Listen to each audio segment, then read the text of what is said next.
those are more likely to be funded. But because I was doing a 1 year sort of express program, I did have to take off loans. I am still paying those off. I will continue to be paying those off. But that is something to really balance when you're thinking about graduate work and additional work, is what level of like financial aid, financial loans, financial game plan you're willing to sort of take on. My undergraduate was completely paid for, so I had a little bit of leeway, but it is still difficult. While I was there, again, I mean, it followed sort of a similar path. I traveled a lot, but I also interned in the archives at the University College of London. I took classes at the British Museum. So just, again, really leveraging the networks that are available to you through the programs that you are doing, and asking professors what opportunities exist, because they've been in the field, so they know what's out there. Over here, I have a picture of me digging in Greece. Oh no, that's in Israel. After I did my graduate work, I moved to Richmond. I sort of always thought that I would wind back up in DC. I was so familiar with DC, and they had a lot of museums. By this point, I knew that even though I loved archaeology, it was a bit too like transient for me. All the archaeologists I knew moved around every year. They had to take positions wherever the job was. And I wanted something a little bit more stable. I didn't want to have to like purely exist in academia. And so I figured I would move to Richmond. I'd get my feet under me. I'd get a job at a museum in DC, and then I'd move back up there. But when I moved to Richmond, I loved it here. It has so many museums. The cost of living was much lower. The barrier to entry was much lower. And I just really love the city. Like, there's access to the river, and there's great restaurants, and I made a great friend group. And so again, I encourage like a strong look at what you want out of not just your career, but out of your life as a whole. There are other jobs I could have taken at dream museums, but I knew the balance I wanted for my life, and I knew I wanted to like live somewhere in the South, and I knew I wanted to have a dog, and I knew I wanted relatively affordable rent, and Relative is doing some strong work there, but certainly cheaper than DC. So careers are important, but one's entire life is also important. So always weighing those sort of that balance. I moved to Richmond, and then I worked at just a bunch of museums. I like took literally every job at a museum that I could get because I was new to Richmond, so I didn't have a pre-existing network. And I also wanted to get a better idea of what I liked and what I didn't like. So I worked at this really beautiful house museum called Agecroft that was like an English manor house, but in Richmond, Virginia. And I did like accounts payable and receivable, and I did like special events, and I did inventory. So things that are, the cat, hello. So things that are not maybe sort of traditionally considered to be museum work, but developed really strong organizational skills, helped me understand sort of the finances behind running a museum. I worked at the Valentine Museum, which is a local Richmond history museum, and I did a lot there. I worked at the front desk and guest services. I taught field trips to kids, worked in education, developed tours, and then helped to clean the historic house on the property. So I sort of bounced around between departments, which again was really great. It helped me sort of understand like a holistic look at how museums work together. And then I also included this job that is not a museum job, because I think it is important to note that no matter what you want your career to be, you cannot control what opportunities will exist to you when you need a job. And so I needed a job when I moved to Richmond. And the first job I got that paid me enough money to pay rent was at a company called Richmond Limousine that booked like wine and beer tours out to Charlottesville area for like wedding, bachelorette, bachelor parties, and also did like black car taxi pickup to and from airports for like corporate businesses who were sending their people out on business travel.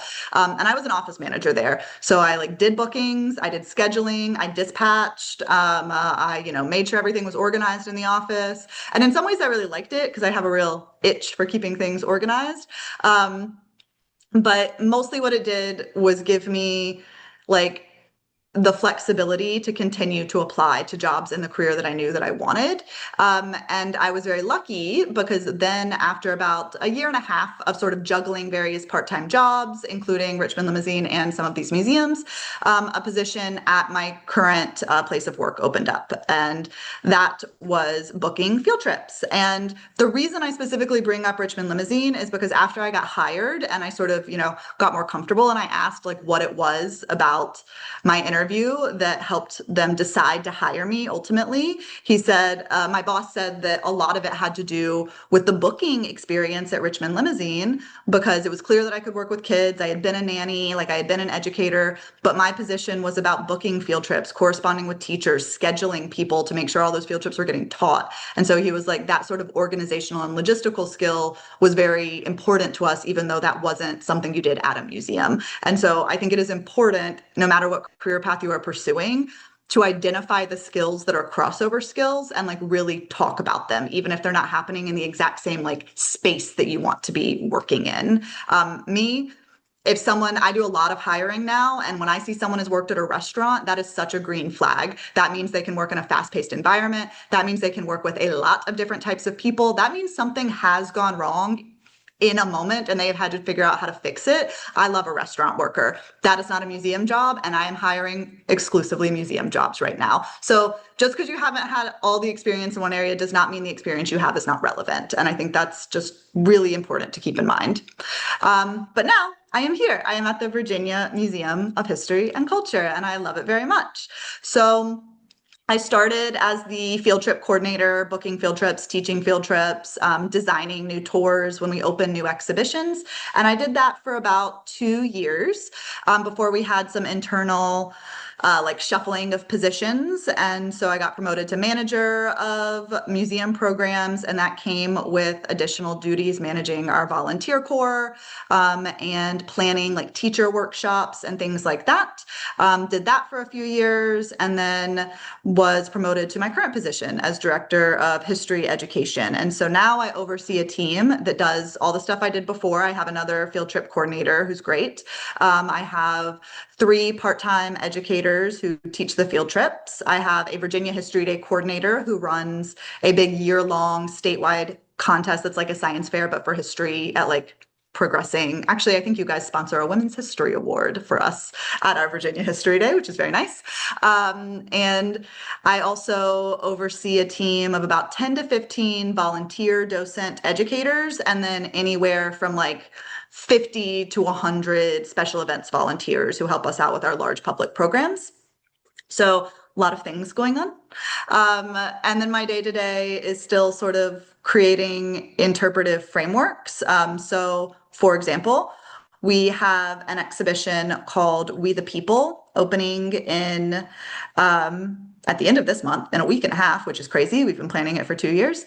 And it is about a history of immigration in Virginia. So for 2 years, I have been in all the meetings with curatorial to sort of talk through what objects could work for the exhibit. Education actually in a lot of museums knows just as much, if not more, about the collection than curators, because we have to come up with so many programs and teach so many programs and identify so many sources for students and for teachers that we are also sort of constantly rifling through the collection.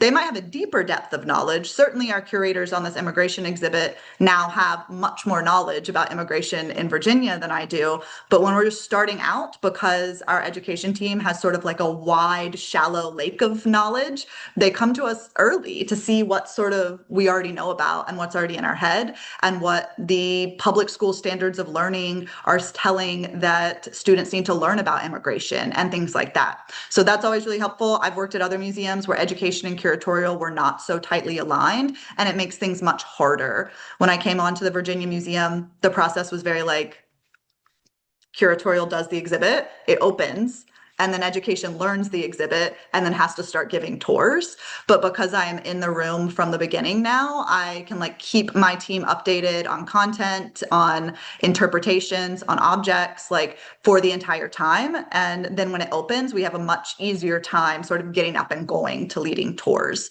So that's really wonderful. We also, do public programming. We're having like a multicultural festival where we've invited partners from around the state to do like food and music and dance and really talk about all of the positive ways the immigrant community has contributed to Virginia. So big public programs. And then we also do teacher workshops around the exhibits as well. So we get to know them very intimately. I also write a lot of grants now. So we write grants to service different parts of the state to like pay for our travel and pay for teacher stipends. We have a grant in Southwest Virginia that lets us go out there a couple times a year to do teacher training. We have a grant in Charlottesville, Albemarle County that allows us to do teacher training. So in April, I'm really excited about this. I worked with a local bateau company, which are these like long flat-bottomed boats that used to take hogsheads of tobacco up and down the James in the 1700s and 1800s. And I worked with them to get a teacher workshop put together. So because we have this grant, it pays for all of the teachers to go on these boats up and down the James for a couple hours. And we will talk about the experiences of enslaved and free Black like boatmen in the 18th century. So that's something we couldn't have done without the grant because we couldn't have paid the $125 per teacher to do this workshop, but the grant can. So I'm excited about that. And then I get to go on a boat. My favorite thing about my job is that I get to find things I want to do. And then I get to write grants to do them for teachers. And then I also get to do them. Like I said, we plan public programs. I work the curators for this exhibit. I'm working on an audio tour right now so that it can be translated into different languages. So lots of stuff like that. We do internships. We do internships in the education department every fall and every spring and occasionally in the summer. Very much depends on bandwidth and like projects that are going on. And I oversee our volunteer corps, which means I'm in charge of training all of our interns and training all of our volunteers and all of that type of information. So keeping our workflow processes clear and updated for sort of consistent onboarding, even if it's not quite as intense as onboarding a new employee. Get to do some collections presentations. I have a picture of that in the next slide. I'll show you what that is. And then community engagement. So, you know, we go out, we table at places, we talk about who we are, we work with community partners. One of our permanent exhibitions focuses on different regions of Virginia, but we're located in Richmond, which means our knowledge is pretty, you know, not exclusive, but heavily biased in favor of Central Virginia. And so when we were thinking through all the regions, we worked with museums in each region to make sure that we were identifying the stories correctly and that they could loan us objects that were like accurately representing their communities. So we have a director of community partnerships whose really entire job is just to like keep chatting with people in the community. So that's also another angle for people who are really interested in museum work, but maybe don't have the advanced degrees that a lot of the positions require or ask for. I'll talk more about that in a little bit. The pictures, one of them is me doing an 18th century chocolate making demonstration. So that's really fun. We have a grant from Mars Chocolate to do like historic chocolate making demonstrations every winter. So if you ever want some hot chocolate, come to us on Saturdays in December. And it'll taste kind of the way it tasted in the 1700s, better probably. And then we also are located next to the Department of Historic Resources. So I sometimes get to go out and volunteer on digs. So I haven't had to give up that part of my interests either. I still very much love archaeology. I still think it's such a great hook to get people interested in learning about Virginia. And so every so often I'll get to go out into the field with them, which is really awesome. A couple other things. Yes, podcast. We've just started a podcast called Revolution Revisited because the 250th anniversary of the American Revolution Declaration of Independence is coming up. So I serve as a host for that podcast. I also help to identify speakers to interview, and I help to write like the questions and the episode scripts along with our manager of multimedia production who does podcasts and videos and like all manner of other like magic to me. Basically, I like don't really understand how it goes from a still picture on a screen to a video, but she makes it happen. So that's me and one of my coworkers, Sam, who's our director of public programs, and he's great and a font of knowledge about the American Revolution. I still teach sometimes. I would say that is what I miss the most is I used to teach every day. And when you teach every day for many, many years, sometimes it can get a little exhausting, but now I teach only a handful of times a semester. And whenever I do, it's like a really lovely return to my roots. So this is an elementary school group and we are sort of close looking, observing this bubbly looking bridge thing behind us, arch behind us, that's based on the Natural Bridge. So an artist looked at a picture of the Natural Bridge, and then she said she was really inspired to do like a bubbly, futuristic portal version of the Natural Bridge. So after we did this program, looking at the original art, and then the conceptual art or the updated art, the kids all got to draw their own version of the Natural Bridge. So we try to bring in art and history and sort of hands-on activities. It's really cute and really fun. And then down here is an example of that sort of collections presentations that I get to do. We have so many things to look at, and I like to touch them. And one of the only ways I get to touch them is if I do a presentation about them. So our collections people will let me go in and look and see what I can use in the presentation. And so earlier this year, nope, last year, I did a presentation about mourning jewelry, M-O-U-R, like sad, mourning, not like morning, jewelry in our collection, a lot of which is made of hair. And so I got to, pull out several dozen pieces of jewelry from our collection that have hair work in them and really delve deep into that practice and do a public program about that. And people could come up and look really closely at these items. So stuff that we would not really typically have out on display, but we're still providing access in a variety of ways. Okay, now all of that is to say there are highs and there are lows of any career, and I do want to be transparent about the good things and the bad things about working in a museum. I love my job very much. It's a job, so there are things that are good and there are things that are bad. The things that I like the most about my job, it is very meaningful to me. I have both a personal interest in history. I love to go pull open a drawer and rifle around a bunch of rings with hair work in them.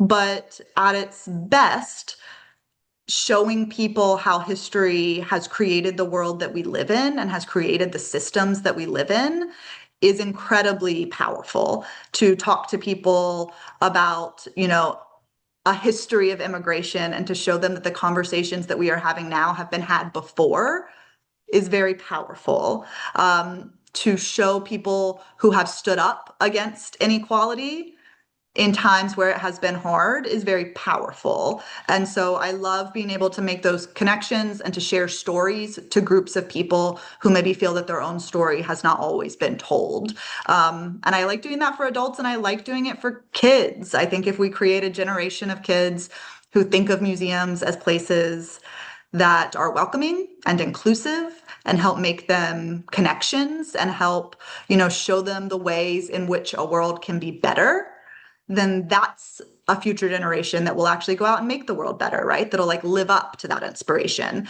So it's a personal interest of mine to work in museums, but I also find it to be a bit of a calling, as pretentious as that sounds. I love learning new things and I like doing different things. I don't want to sit in my office and do the same thing all day, every day. So I get to bounce around in collections. I get to write grants. I get to talk to my volunteers. I get to do things like this. I get to go out on digs. I get to explore Virginia. So I'm always doing something a little bit different, which, because I worked in so many museum departments and saw how all the pieces fit together, I think makes a lot of sense to me in my head to sort of understand the big picture.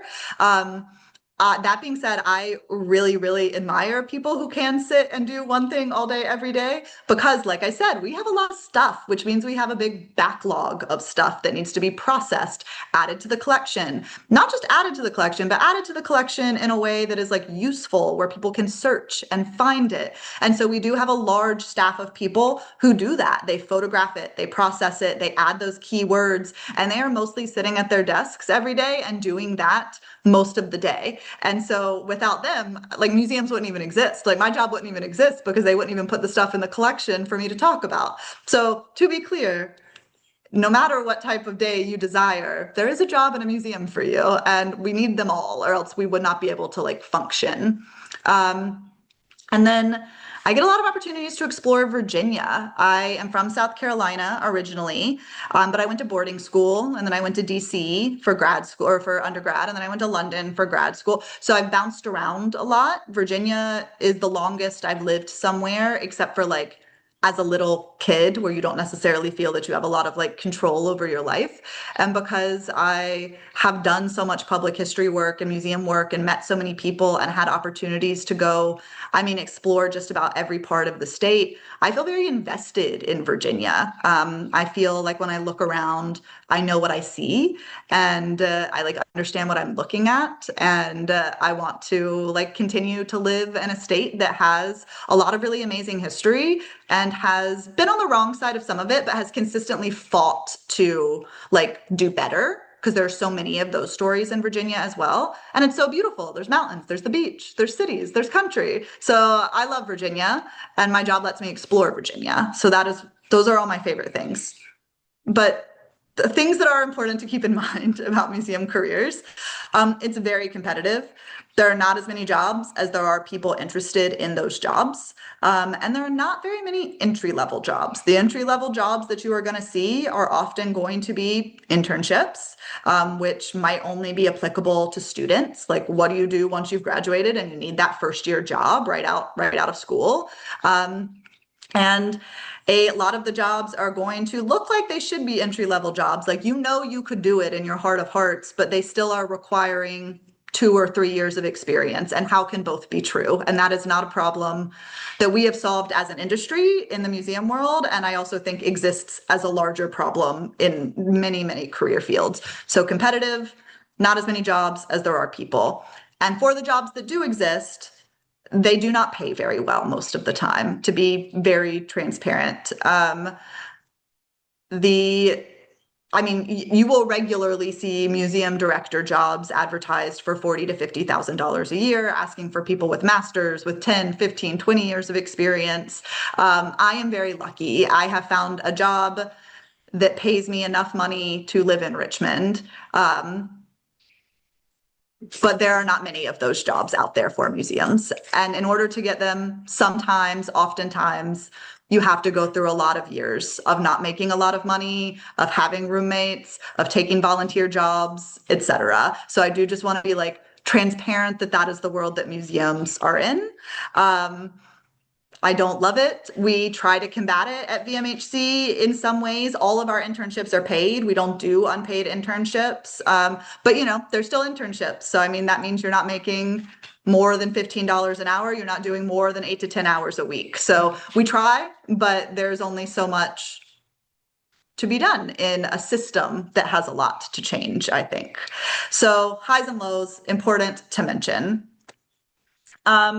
That being said, if that hasn't scared you away from working in museums, I don't think it should. I have interns that like impress me all the time, and I have interns that have gone on to work in museums. Some of my former interns are now classroom teachers. I have a former intern who now runs public programs and education at the Poe Museum, which is here in Richmond. I have another former intern who's like an executive admin to a president of a contemporary art museum here in Richmond. So like, they were interns just a few years ago, and they now have jobs in the field. So it is possible. It is just difficult sometimes. You just got to be patient.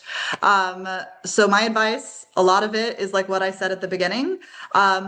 Do not think you are too good to leverage your network, or don't be too proud, I should say, to leverage your network. I was too proud a lot as a youth. I wanted people to look at me and say, well, she's the best choice no matter what. And the truth is, you can be the best choice and still have had someone put in a good word for you. And so I think that is really important. Leverage your connections, not just your individual networks, but also like career centers. Like, I did those archaeology digs because of my professor. I worked at the Smithsonian internship because a GW Career Center posted it. So like, see what opportunities your university has.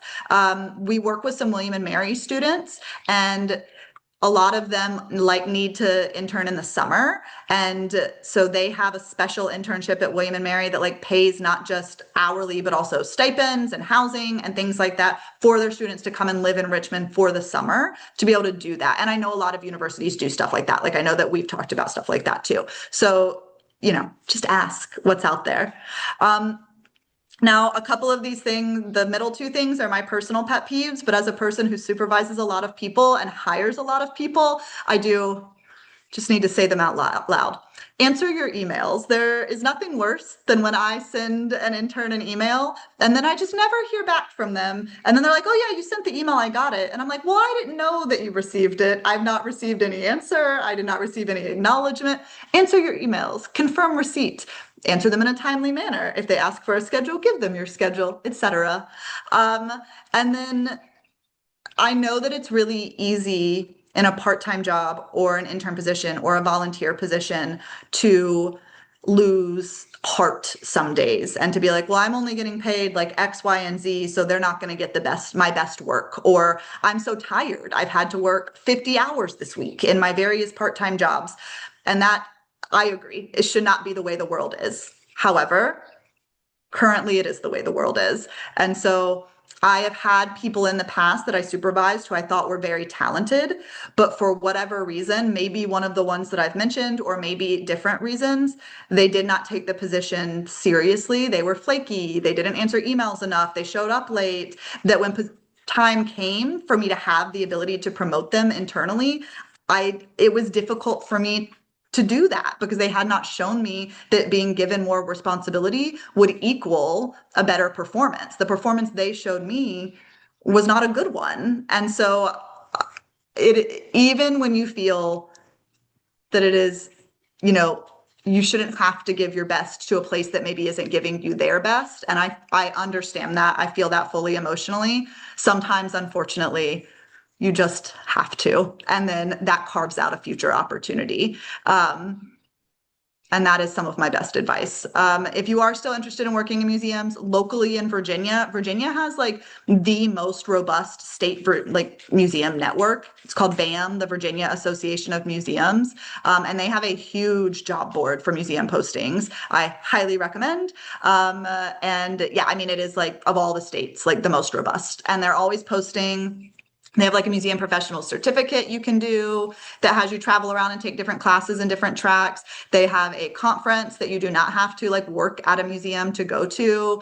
They have student rates, they have volunteer rates. So I highly recommend looking into them. And then sort of nationally, there's a bunch of different job boards, but the American Alliance of Museums like is the big job board, and they're going to be like the big aggregator of opportunities. So those are the two I like to point out. And then I'm always happy to, chat with anyone about what they want to do.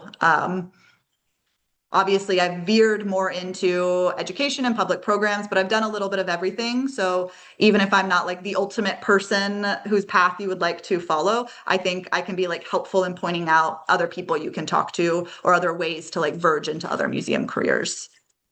All right, and then my last slide, and then we can talk about whatever. I just really feel the need to point out two big events that we're doing in June.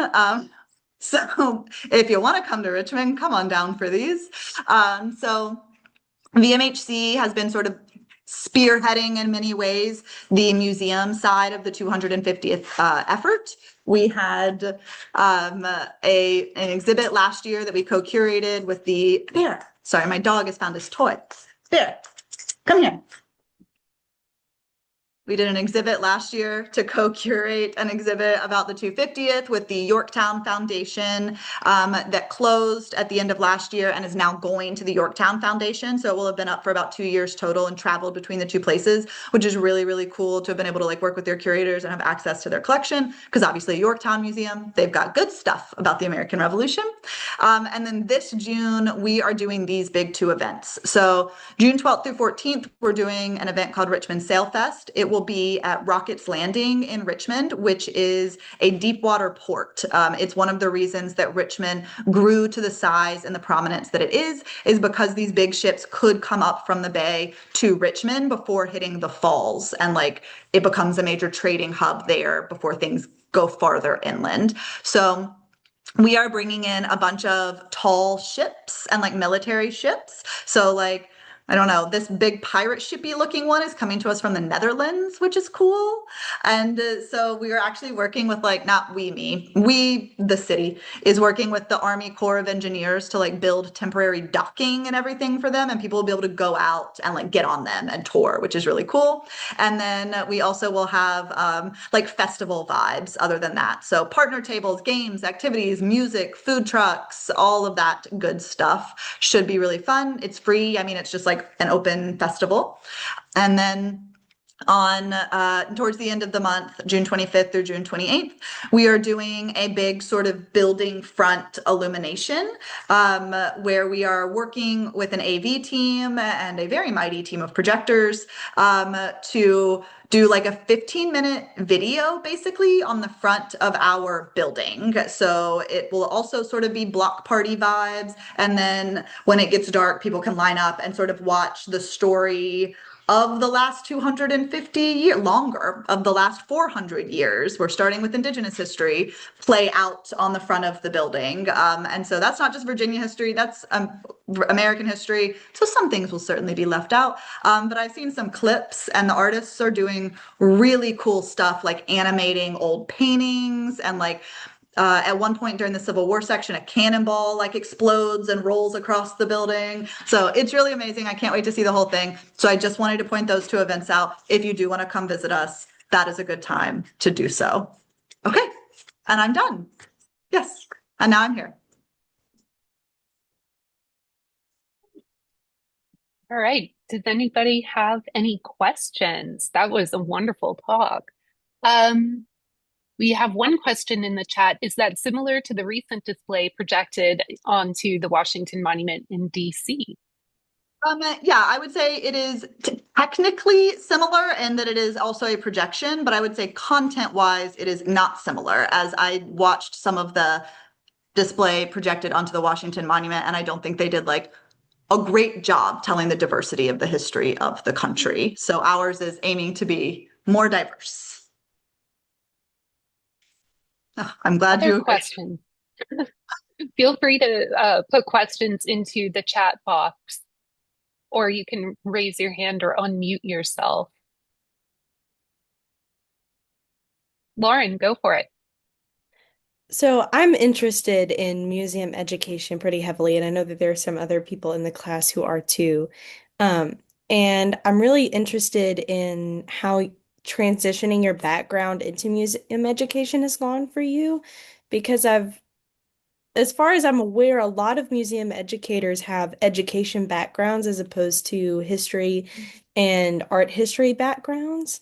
Do you ever feel like that's not a good way to frame this question? Um, what kind of skills have you had to gain because you didn't necessarily have as heavy of an education background? And what are good ways to go about doing that? Yeah, that's a great question. So I will say sort of first off to address the like education versus history schism. So none of our educators have an education background. They are all history majors. And actually, the vast majority of museum educators that I work with don't have formal education backgrounds. Some of them did, and then they like went into the classroom and then they came to museum education.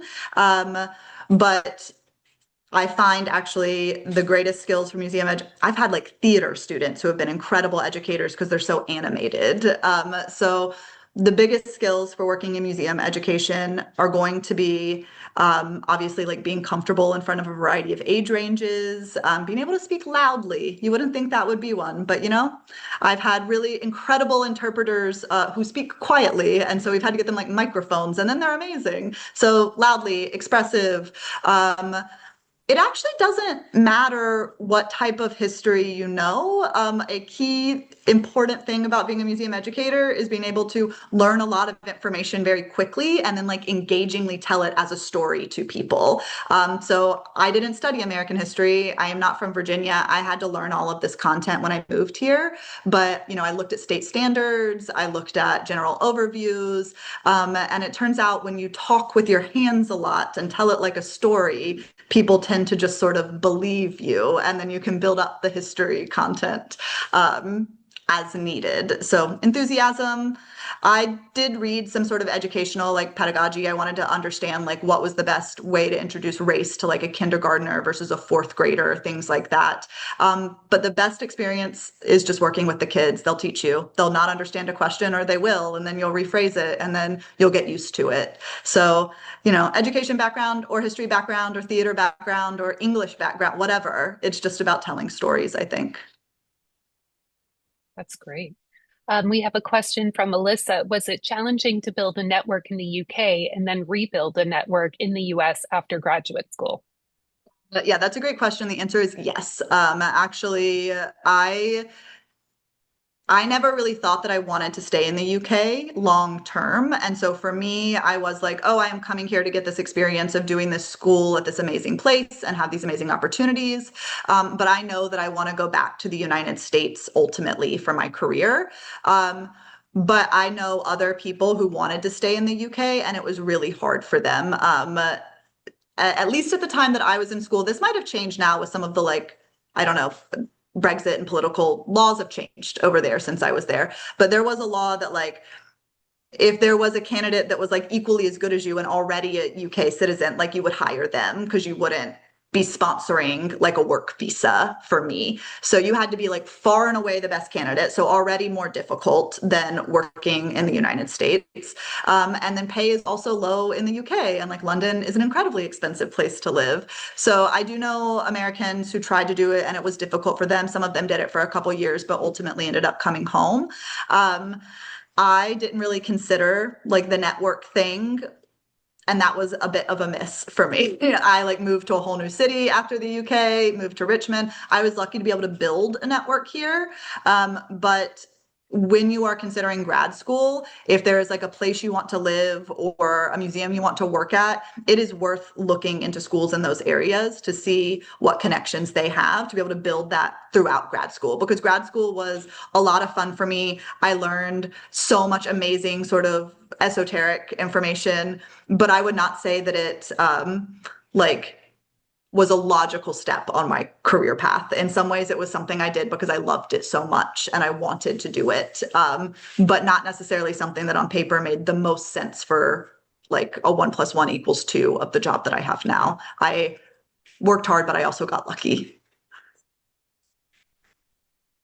What is Oh your my gosh. favorite or most interesting item that you've presented on in the collection? Yeah, that's a really good question. I have no idea. We have so many good things. I love the hair jewelry, big fan. Um, what else do we have? We have all the big hits, name a president. We've got stuff by him. Lots of people really love all of that stuff. So I do feel it's worth mentioning. We have a really amazing, like wooden set of drawers, like armoire thing. And when we were doing some conservation work, we found in the back a note that the guy who built the drawers wrote about the guy who commissioned him to build the drawers. And it was like, this guy is the worst boss I've ever had. He's so mean and I hate him. And he wrote this like terrible note about him and then hid it in the piece of furniture. And so probably that guy never even saw it. And he like used this beautiful piece of woodwork for his whole life and didn't even know that the guy who made it for him wrote this shady little note and then stuck it in there. So I like things Love like that. that. I know, very good. So I like things that sort of show a human element. We have incredible diaries and scrapbooks. We have this one Civil War scrapbook of this guy who just was like sketching everywhere that he went. And like in the bottom corner of one of his sketches of one of the camps, there are these two like male soldier figures, and one is leaning over, and then the other one's about to get pushed. Like, that schoolyard game where someone would like sit behind you and then your friend would push you over so you'd trip. So they're doing that in the corner. So like all of these little things that show us that people have always been people. They've just been being people at different times are my favorite things in our collection. But I am never able to pinpoint just one, which is difficult for me. Yeah, Miranda, I've seen a lot of hair jewelry and I love it every time. We have a hair wreath made of like someone's family and friends that they made a wreath out of all of their hair. Incredible. People are weird. I think my question's similar to Melanie's. What would you say is your favorite project that you've worked on? Yeah. My favorite, I have two answers. My favorite exhibit that we have had is this exhibit called Fresh Paint, which is the one where that picture of like that bubbly natural bridge came from. So we brought mural artists in and they sort of took a survey of the collection, looked at stuff, got inspired, and then created like modern versions of those things and like big scale murals in the museum. So the gallery was open while they were painting, so we could like go in and watch them paint and like see the whole thing from beginning to end. So I loved that. It was our first, since I was there, really like community oriented project, bringing in people from the outside, not just doing like curatorial voice of we are the experts and this is what this thing is. Loved that. And then probably the project I'm most proud of is last summer. I wrote a grant for the National Endowment for the Humanities that I received that was like $170,000 to bring teachers from around the country to take, thank you, to take tours of Revolutionary War sites in Virginia and in the Tidewater, or in Richmond and in the Tidewater. And I was just proud of that because a lot of people were involved. It was not a solo effort, but I did project manage it and I did write the majority of the grant. And it also came during a time period in which every single day the grant was happening or it wasn't happening. It like got withdrawn, it got reinstated, it got withdrawn, it got reinstated. And so it was just like a large undertaking logistically and emotionally. But ultimately we had like 60 teachers able to come from around the country and they were awesome and they were so nice and like the vibes were so good. And I was just happy to see that like come to fruition. I love hearing that. We've been having a very similar interaction with the IMLS.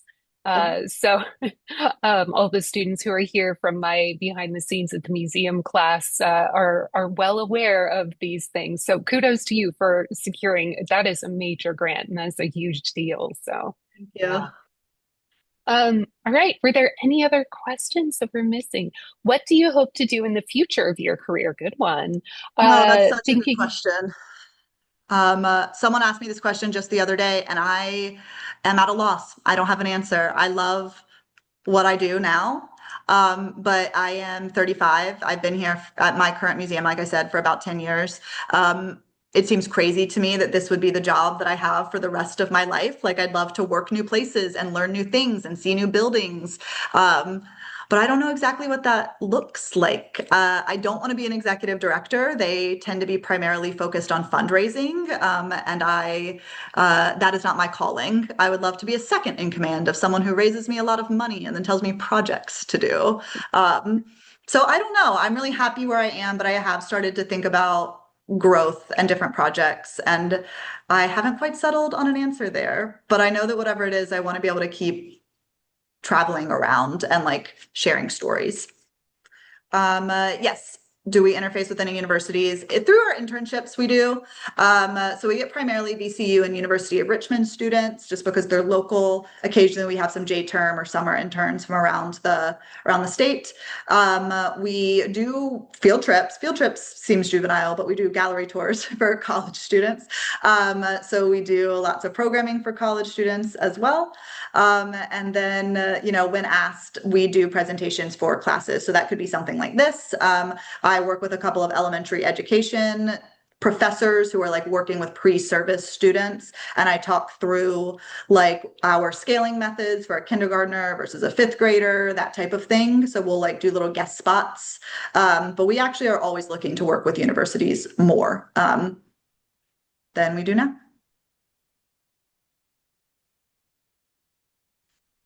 any other questions? This was fabulous, Maggie. I cannot thank you enough. I learned so much by being here, and I know that our students were also really enjoying this. I appreciate it so much. So just silent round of applause for Maggie. Yeah. Thank you so much. Um, have a good evening, everyone. And Maggie, is it okay if students want to follow up with you? Could I share your contact information? Yeah, please. Would love to chat with any of you, no matter what you're interested in.